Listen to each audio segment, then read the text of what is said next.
Yo, it's your boy Jay Best, and welcome back to Straight to the Point podcast, season 2, episode 34. On today's episode, I will be discussing Jared Goff's big contract extension with the Detroit Lions that was given to him yesterday. Then, following that, I'm going to talk about the NBA playoffs, recapping last night's games between the Mavs and the Thunder, and then the Cavs and the Boston Celtics. And then I'm going to preview tonight's games between the Denver Nuggets and the Minnesota Timberwolves, and also the Knicks and the Pacers. All right. Before I get to all of that, I want to thank God for waking me up this morning and allowing me to talk about sports, which is something that I love to do. Without him, I would not be here right now, right? So let's go ahead and let's get straight to the point. First thing first, let's talk about Jared Goff's big contract extension, y'all. Okay, Jared Goff just signed a 4-year, 212 million extension, 170 million guaranteed. So Jared Goff just got his bag. Congratulations to him for having a great year last year that pretty much led to this big contract extension. Last year, he was top 4 in passing yards and top 4 in passing touchdowns as well, with 4,575 yards and then 30 touchdowns. And then his offense was third in yards per game. Last year, the Detroit Lions was I'm an outscore you kind of team because their defense, their secondary was pretty weak, right? So when you went against the Detroit Lions, you knew you could pass the ball against them. Now, you couldn't really run the ball against them too well because that kind of goes with not only was their run defense pretty good, but that's kind of like Dan Campbell is that aggressive, that gritty kind of coach. So his players are aggressive and gritty. You can't run the ball against those kind of players. So they really did really good against the run, but you can really go out there and pass the ball against that defense. So Jared Goff had to be special on the offensive side of the ball, putting up the yards, putting up the points because their secondary was so weak. But last year, even with the bad secondary, with that offense that was just stacked with talent. You talk about I'm a big fantasy guy, right? I play fantasy football, and a couple of big names from last year was Jameer Gibbs, Sam Laporta, right? And then you talk about Amon-Ra St. Brown, and even David Montgomery, right? And even Jared Goff. All those guys were putting up huge numbers last year with a great O line, and their offense is just electric whenever you watch them play. And then last year they won their first division title in 30 years, and then they also made it to the NFC Championship. So the Detroit Lions. Some people want to say, okay, they're a prisoner of the moment, right? Because of what happened last year, you don't give them the extension. And some people are asking, is he really that guy? Like, did you give him the money because of what he did last year or because of what he's going to do moving forward? And I think that the Lions believe that last year was a preview of what's to come. Jared Goff, we all know the number 1 overall pick a while back, went to LA, and he even went to the Super Bowl with LA, lost against the Patriots and Tom Brady. And then the Lions and the Rams made that big trade. Remember, Matthew Stafford went to the Rams, and then Jared Goff went to the Lions. The Lions also got a lot of picks, and the trade worked out for the Rams because the Rams ended up winning the Super Bowl with Matthew Stafford. But the Lions trade ended up working out just as well because they at least made it to the AFC Championship for the first time in a long time. All right, so I do think that that trade worked out for both teams, and Jared Goff has been showing he's not necessarily a Mahomes or Josh Allen or Jalen Hurts, those guys that's in that elite level at the quarterback position. And he's not, I don't even think he might be in that second group, right, with the Kirk Cousins of the world and then him. I do think that he's in that second group, definitely not in the first group. So I don't mind the Lions giving him this bag. I do think that he has earned it since he's been in Detroit, because ever since he went to Detroit, Detroit has been relevant. And now they didn't make the playoffs the year before last. So remember they had that big game at the end of the year when they beat the Packers and prevented Aaron Rodgers from going to the playoffs, kind of put their handprint on Aaron Rodgers leaving the Packers, so they didn't make the playoffs that year. So I do think that ever since he's gotten here, the Detroit Lions has been in the discussion, whether it's one of the best teams in the NFC, or even some people thought they would make the Super Bowl this year, and to make the NFC Championship with teams like the Eagles and even I think the Cowboys are even a better team than the Lions to a degree. So to make it to the NFC Championship when you had a team like the Eagles and the Cowboys in your conference, I think that's a huge pat on the back in my opinion. So to me, I think that the Lions did right. They gave him this contract because of what he did last year. They believe that it's going to move on to the foreseeable future. They also extended Amon-Ra St. Brown. They gave him a contract extension, and Penei Sewell. So they're trying to keep this core together and trying to make something work. Remember last year, There was low key bad call by Dan Campbell, a bad play call by Dan Campbell away from maybe even beating the San Francisco 49ers. Remember, Dan Campbell kind of choked that lead away because it was up by a lot on San Francisco, and then they choked it away, and he got too aggressive in the second half, trying to win the game versus trying to not lose the game versus win the game. I think that's what Dan Campbell was trying to do last year. So I think that with those coaching decisions, they end up losing that game. But think about it. If he doesn't make those bad coaching decisions, this team could have been in the Super Bowl last year against Patrick Mahomes and the Kansas City Chiefs. So I do think that this is a great move for the Lions moving forward. Jared Goff is, once again, not a tier one elite level quarterback, but he has proven, he has shown his value. He has getting the job done, made this team relevant. That's an NFC championship, man. They're thinking, hey, we're one step away. We are literally a game away from being in the big game, and then maybe even bringing home a Lombardi trophy. All right. So let's go ahead and let's move on to basketball. I just want to talk about football for a little bit because I do miss it for sure. But let's go ahead and let's talk about the NBA playoffs. That is priority right now. On the Mavs and the Thunder, let's talk about that series for a second. Last night was game 4 in Dallas. All right. The first game, OKC won in Oklahoma City. And then Dallas stole a game in OKC. And then they won their game at home. And now you're thinking, okay, Dallas can go up 3-1 and pretty much put an end to this whole entire series. But due to poor shooting last night, they was not able to bring home that W. And now the Thunder did beat the Mavs 196, and they have tied the series now 2-2. All right, Shai Gilgeous-Alexander, a star, probably should have won MVP. I think Luka should have won it personally, but Shea was my next guy right in line. So if he would have won MVP, I would have been cool with it. But we all know Jokic ended up winning it. But Shea had 34 points, 8 rebounds, and 5 assists. He had a great game, could not be stopped. He got his points however he wanted, got to his spots, got to the rim, and the Thunder and the Mavs couldn't do anything about it. But on the Mavs side, we look at Luka Doncic, who I talk about all the time. That's my dog. That's my favorite player in the league. At least one of him and LeBron tied, of course. Luka, 18 points, 12 rebounds, 10 assists. Right. This is not a good game for Luka at all. Like he shot 6 for 20, 2 for 9 from three, right? He did not have a good game, but even in his bad days, he still gets you a triple double. Like that to me is what contributes to the greatness of Luka Doncic, right? He might not always have that 45 points, 15 assists, 10 rebounds game. But on his worst day, he will still give you a triple double. That to me is why he to me is the best player in the league. Because even on his worst night, he has a better night than some stars on their best night. All right. But he has not been having a good series. This series he's been averaging 22 points, 39% field goal percentage, and then 31% from three. He just has not been hitting his shots. He's cold, and does it have anything to do with the injury? I'm not sure. You know that any injury to your lower extremity is going to affect your shot to a degree. And we've seen that with players in the past, but with Luka, I'm not going to make that an excuse, but I just think he's just cold right now. We have not seen that big game from Luka yet. And even his co-star Kyrie Irving hasn't had that big game either. Kyrie had 9 points and 9 assists. Like that as the star, as the second star on the team, right? As that second option, I'm gonna need more than 9 points. As the first option, Luka got to have more than 18 for sure. But as the second option, I get definitely got to have more than 9 points. If Kyrie don't get double digits, then this team might the Mavs might have a problem winning games. But even Kyrie 4 for 11 yesterday, 0 for 2 from three.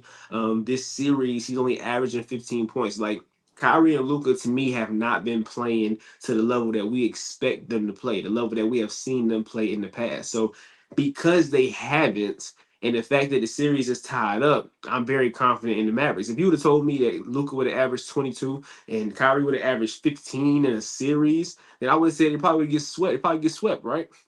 But the fact that they're in this series tied 2-2, it was tied 2-2 against the Clippers. Remember, they went back to LA for game 5. They won that game, then ended it in Dallas in game 6. It might go the same way. I'm still waiting for that big game from Luka. I'm looking for an efficient night, a night where he can make more shots than miss, because that just has not been happening over the past couple of games. Another good thing for Dallas is that PJ Washington has been averaging 21 points this whole entire series. Like he's been that kind of second option since Kyrie hasn't been really balling like we believe he can, or like we know he can. All right, so that's another good thing for Dallas, finding scoring somewhere else, right? Because you got Luka, you got Kyrie, somebody else got to contribute, especially when Luka and Kyrie are off, and PJ Washington has been doing that. But yesterday, not only they lost because Luka and Kyrie did not have a good game, but there's another reason why they lost. And the Mavericks, both teams had bad shooting nights. Dallas shot 41% from the field. OKC shot 38% from the field. Dallas basically shot 36 for 88, right? Shot 88 shots, only made 36. Same thing with OKC. Shot 92 shots, only made 35. Like, it wasn't a good shooting night for either team. Dallas shot 34% from the three-point line, 12 for 35. OKC shot 26 from the three-point line, 7 for 27. So Dallas has beaten them in field goal percentage and three-point percentage, but this is where the game was lost. Free throw percentage, right? Dallas shot 52%, 12 for 23. OKC shot 96%, 23 for 24. Right. So whenever you lose the free throw battle like that, when the team makes 23 and you only make 12 and you shot 23 shots from the free throw line, you're gonna lose that game. We even saw at the end, Luka had a chance to tie the game up, right? He missed the first free throw, and they ended up being down by one. Even when it was down by three, PJ Washington got fouled, and PJ Washington missed the first free throw. Right, so missing free throws at the end of the game and throughout the whole entire game is what really led to this L. So the Mavs had a chance, an opportunity to kind of put this series to rest. If they would have won that game, went up 3-1, then I think there'd have been no pressure on Dallas following that. But all the pressure is on game five, right? Because you want to go up 3-2. You don't want to be down. Then you have to win two games back to back. To win the series, you want to be up, so maybe you can afford to lose a game and then go to game seven. But if you go down 3-2, one more loss, you're gone. So I think that all the pressure is on game five. Game five is very important. I'm still waiting. I'm like a child on Christmas Eve waiting for Christmas morning, right? Waiting to open those gifts. I'm waiting for Luka to have that big signature game that he just has not been having as of late. And even the games where he scored in the high 20s and low 30s, his shooting percentage has been poor. So I'm still waiting for Luka to kind of had that big game. Once again, dealing with an injury, but you're playing, right? We can't use that as an excuse, but he's dealing with the injury right now. You even see throughout the game, at some points he get a little hobbled and he'll be limping up and down the court, but he's playing. He's out there playing, so I'm not going to use that as an excuse, but he's just been very cold from shooting this whole entire series. But he still can make his still put his handprints all over the game, and I'm hoping that game five he can show up and because he did have a big game against the Clippers in game five that ultimately led to them winning the series. So this might be game five Luka. Right, so maybe that's gonna be his new nickname, Game Five, Luka. All right, but let's move on to the next series, Boston and Miami. This was a series that I'm pretty sure everybody knew Boston would win it. Not Boston, Miami. I'm tripping. Boston and the Cavs. All right. The screen says Boston and Miami. It's Boston and the Cavs. All right. I didn't came too far in the video to start over, so it's Boston and the Cavs. All right. So Boston and the Cavs. The Boston is up 3-1 right now, and they won last night, 109 to 102. Boston, to me, when they dropped game two, I had got worried. And this is why. Because when they played Miami in the first round, they didn't have Jimmy Butler. Right. So Miami didn't have enough scoring to be able to keep up with Boston. They didn't have anybody that could say, you know what, get out the way, give me the ball, I'm gonna get me a bucket. We saw it in game two with Donovan Mitchell when he had a big game and stole that game in Boston. I was like, okay, this is going to be a series, right? And Jared Allen, who's been a game time decision throughout the whole entire playoffs, he played early in the Magic series, but then ended up getting hurt. He still hasn't played either. So I'm thinking that, okay, and Donovan Mitchell can help you steal one in Boston. Jared Allen might come back soon. We might have a series, but um, the Cavs lost game three at home. Then game four yesterday, Donovan Mitchell did not play. And mind you, he's been averaging 32 points this series, the first three games, averaging 32. So he's a big piece of this. He's the main piece of this puzzle. And then Jared Allen not being there either. So you're missing Jared Allen, you're missing Donovan Mitchell. What chance do you have on beating a fully healthy, well, not even fully healthy Boston Celtics, but Boston without Porzingis is still one of the best teams in the league, in my opinion. But hey, yesterday Darius Garland tried. Darius Garland probably supposed to be the second best player on the team. I think people will argue Jared Allen brings more to the table than Darius Garland, but Darius Garland had 30 yesterday. He tried, but it was too much. Jason Tatum had 33 points and 11 rebounds. Look, Tatum to me has been having a quiet playoffs. Okay, and Jason Tatum fans, that's what they do. They're gonna try and they're gonna be right regardless.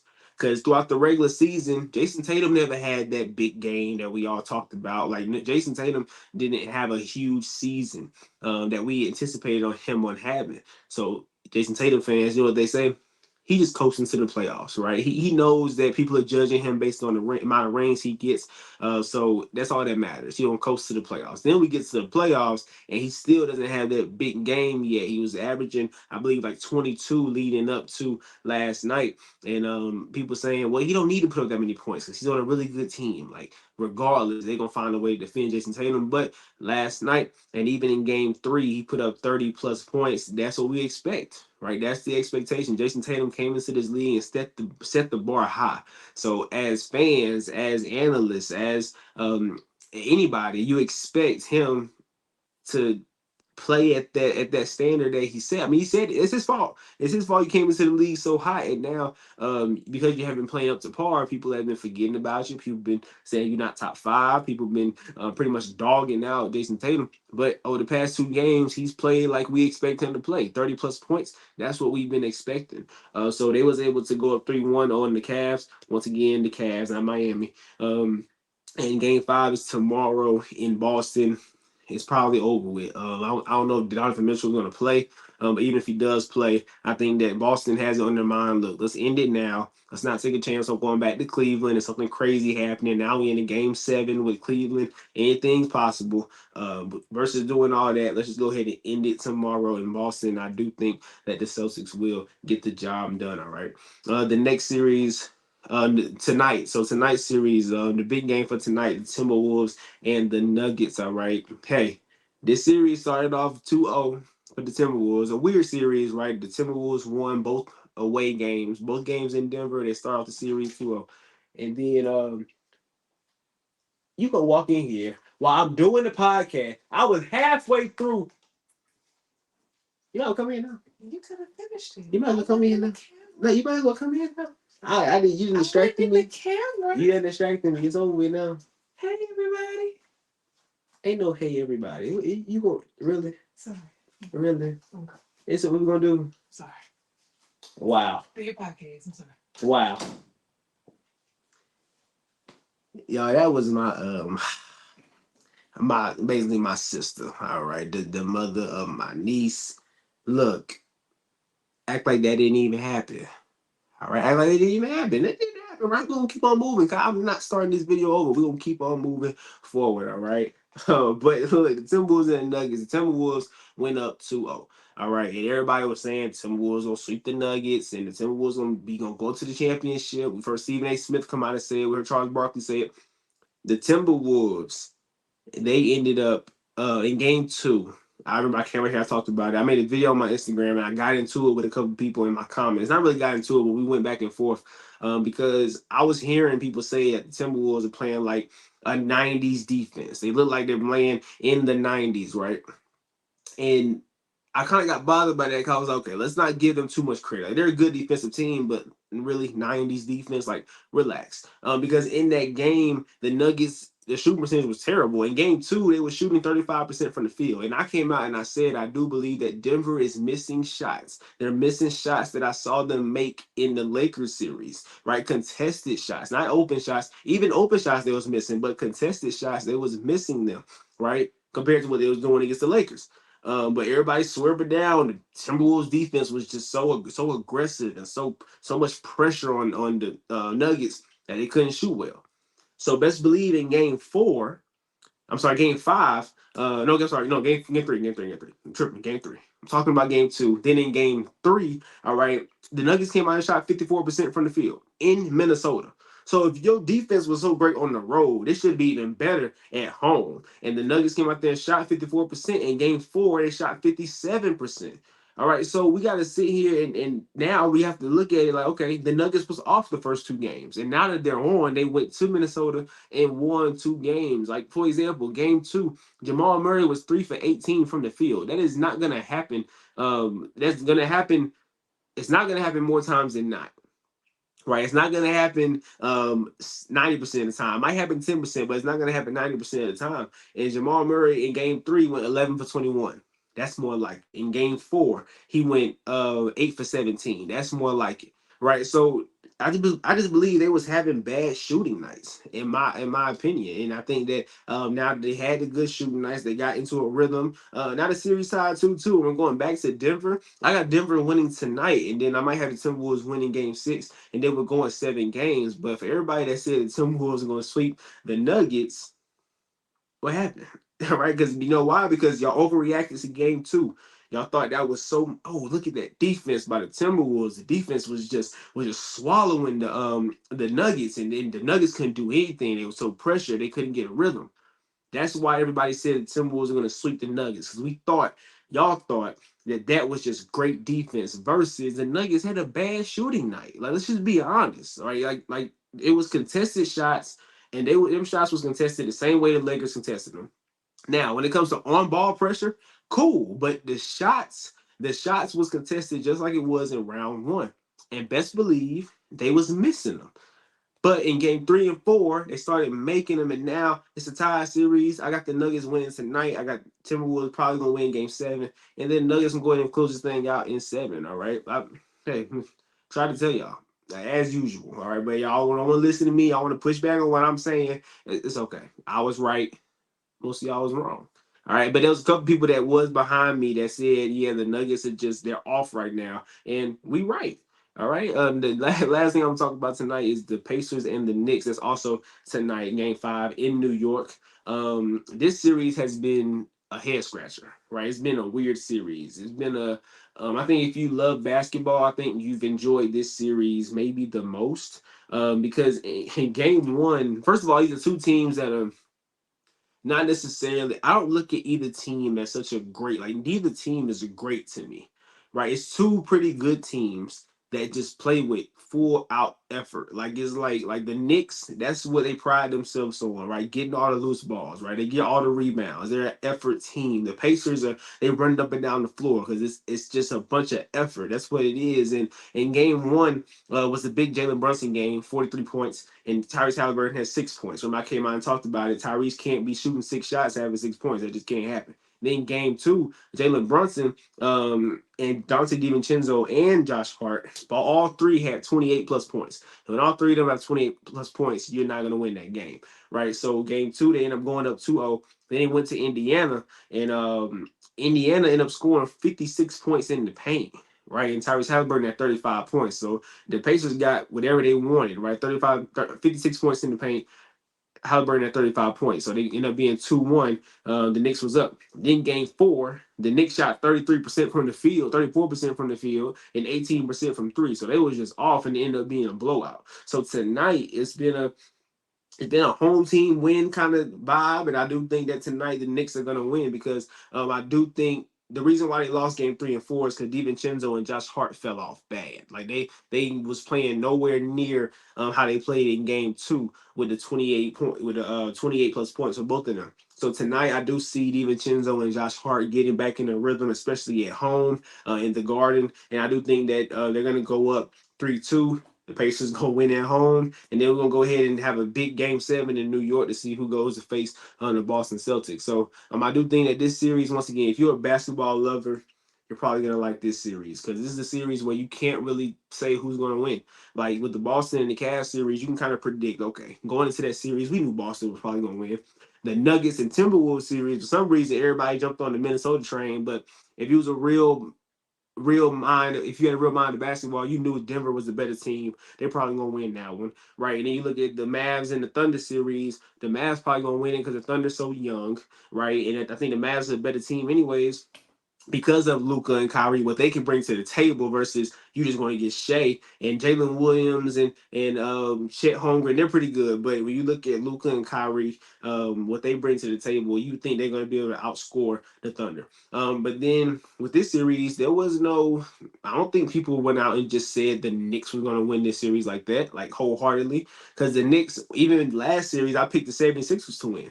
right? Because I just don't think the Knicks can score enough in order to beat a team like the Pacers who can score. But then the Knicks defense kind of offsets that. So this has been just a back and forth series, and I do think it's gonna be a good game tonight. But it's gonna be probably a last minute. It's gonna come down to the last minute, and the Knicks can go ahead and pull off with it. All right, so tonight I got the Nuggets and the Knicks winning, and I think both series are gonna go to 7. So that is it for today, y'all. I'm gonna go ahead and get up out of here, go in there and get on my system, man, for coming in here and just messing up my flow. All right. But that was also my niece that she was holding. So yeah, I think I told y'all a while ago that I'm about to be an uncle, and I am an uncle now. All right. So it's been a blessing, man. It's been a joy, not just for me, right, but to see my parents become grandparents, right, to see my brother become a father, right, like it's just good all the way around. See my little brother become an uncle, see my other older brother become an uncle. It's just been good all around, and I would not trade it for the world. All right, but that is it for today, y'all. I'm gonna see y'all next time I do an episode, because with family and with the summertime, I'm not gonna make no promises. Last episode I said I'm gonna do one on Friday. It got to Friday, I ain't doing the episode. All right, so I'm gonna see y'all next time I do a Straight to the Point podcast episode. Hopefully it's this week. Maybe it's not. I don't know. I know I'm wrong for that. Right? I know I'm not. That's not cool to be having y'all just on cliffhangers like that. But I'll be back when I'm back. All right. But that's it for today, man. Y'all stay blessed. Much love. Stay safe out there. Enjoy the NBA playoffs. I'm out.